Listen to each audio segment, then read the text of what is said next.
In the last episode, Arkad taught Bansir the fifth rule of gold. Make thy dwelling a profitable investment. Bansir had learned that a home should support life, not drain his savings. Now Arkad looked at both Bansir, the carriage maker, and Kobbi, the musician, and said, "Even a wise home and careful saving are not enough. Your hands will grow tired, your body will slow, and your strength will fade. If you have no income waiting for that day, you will fall into fear." This brings us to the sixth rule of gold. Arkad turned to Kobbi and said, "Your life is different from Bansir's. You earn when men invite you to feasts and celebrations. Some months are full, others are empty. If you do not prepare for those empty months, all your hard work in the busy days will go to waste."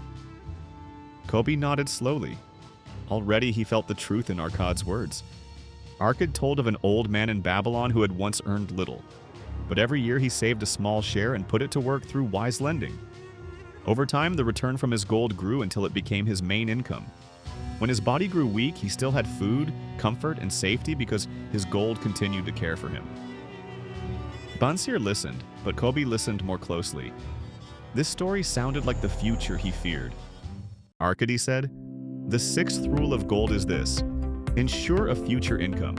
That means do not let today's work eat all your coins. Save enough, invest it safely, and let it grow into a source of income for your later years. In simple English, it means build a money system that still feeds you when you can no longer work as hard."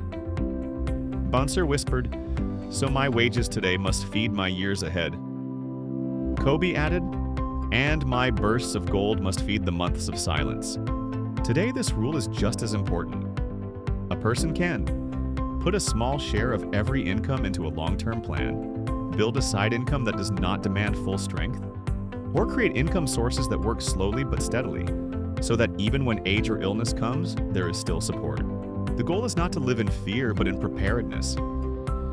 Kobbi imagined a small share of each feast payment set aside, slowly growing into a steady stream he could trust. For the first time, the idea of old age did not feel like an enemy. Bansir looked at his hands, calloused from work. He did not want to become a man who worried about old age. He vowed to treat every coin not only for today, but for the future.